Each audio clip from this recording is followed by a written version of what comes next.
So for many of you out there, I'm probably going to offend you in my next statement. But I'm going to say it anyway because my intention is to make a point. Lots of you are students, academics, leaders, managers. You studied to get quite far in your career. But I want to ask you this question. How do you know whether someone has done an MBA? They tell you.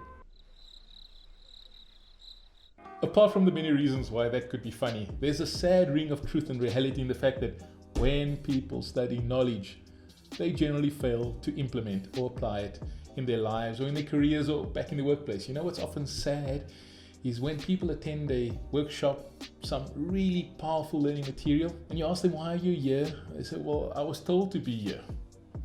What does that mean? And then even at the end of a program, people might say, wow, that was really valuable. But then it goes into file 13. How sad. Do you struggle to implement knowledge or even change? Welcome to Leverage KUDWA and join us as we explore the K in KUDWA.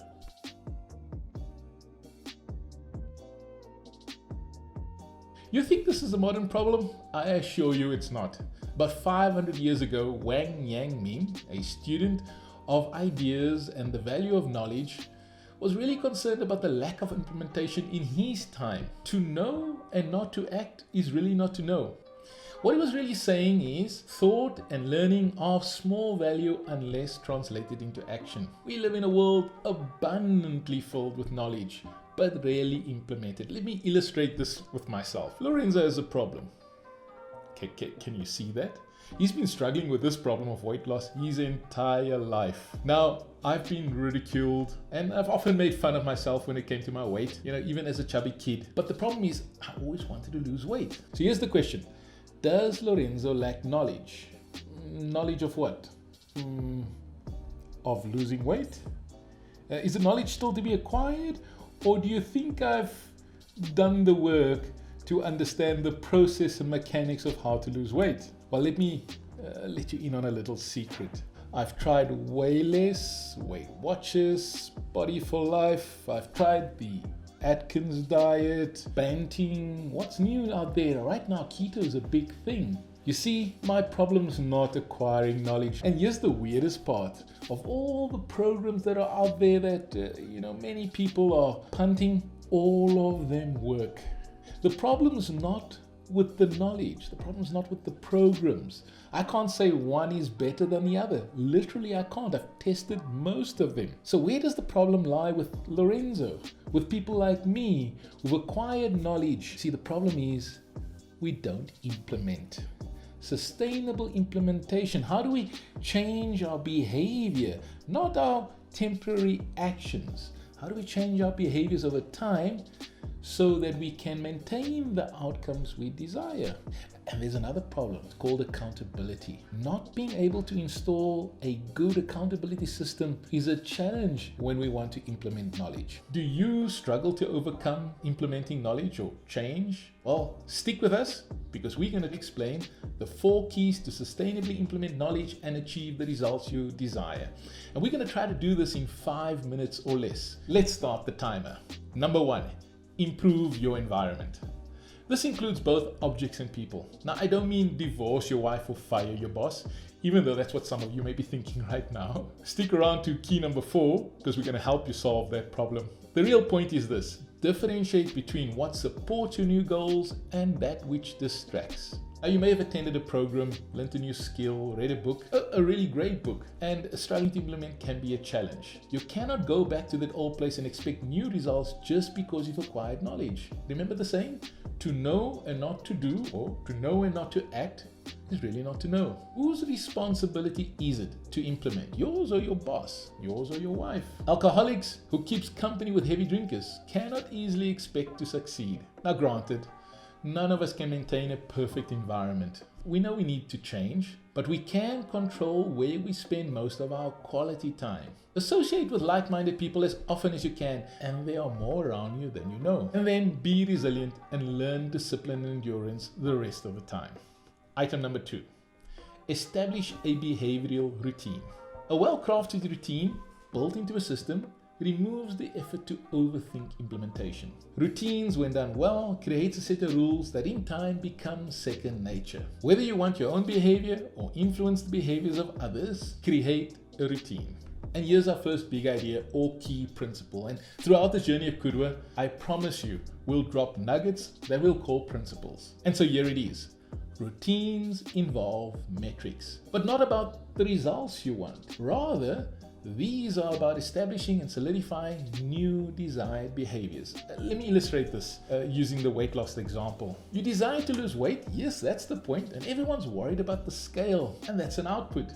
When we should be worried about the inputs, the change in our attitude and our behaviors towards, for example, diet and activity or exercise. The outcome, and here's the point, is the consequence of a behavioral change input. Now this is true in weight loss, in life, but especially on your team. We're all focusing about the results we want, when we should be considering what are the required or requisite behaviors that must change to cause those outputs to happen. So when you have the right behavioral routines in place, be assured the results will follow. Number 3, have a great reason. In other words, have a good reason for why you're doing something. Let's come back to my weight loss illustration. My reasons for weight loss have been somewhat misguided for most of my life. I did it because my doctor told me to do it, or just because sometimes tying my shoelaces have been too hard. How do you know that a guy is seriously overweight? He wears slip-ons. Okay, getting back to the point. If my reason for losing weight is to look good in a Speedo when summer arrives, then at the rate we're going right now, what's the point? I don't think any of us are going to be walking around on crowded beaches in December. So my reason has to be bigger than me, since purpose by definition is exactly that. It's not about you. True purpose is larger than you. So it's about my wife, my family, my health, about all the good things that I need to accomplish in service to others. It's about playing ball on the beach with my grandkids in the future. If I'm not around, then none of this is possible. That's a huge mental hurdle to overcome, because as humans, we're about the here and now. I want to see the kilos drop on the scale every day. Even once a week can be driven by instant gratification. It cannot be about the here and now alone.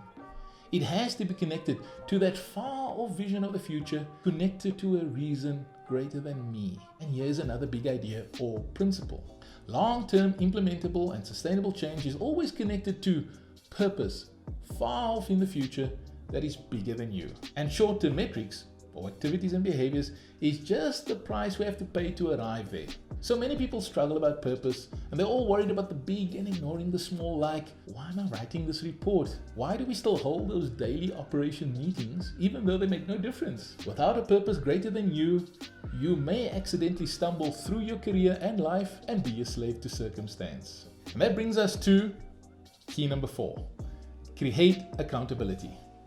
Accountability is hard, requires discipline, self-discipline. Few of us master this really well. As social beings, doing things together is easier than going it alone. And so that's where the key comes in. If you're anything like me, holding others accountable is hard, but being held accountable by another is even harder. You see how our egos are involved. But be assured, without it, you will likely fail. The key is to find and create the right partner or partnerships. Yes, you don't have to divorce your wife because she won't follow your weight loss regime with you. And you don't have to fire your boss because he's a crisis manager and you want to be proactive. What you need is relationship reciprocity. A contract of mutual interest with mutual benefit. Sign a contract, often on paper, but it's better when inked on hearts. When there is trust, psychological commitment, and obligation, you increase the likelihood of a powerful and enduring contract. How do I do that? Sorry, I didn't hear that. How do I do that? Well, then I encourage you to like this video, comment, and subscribe, and we'll answer that question in a future video.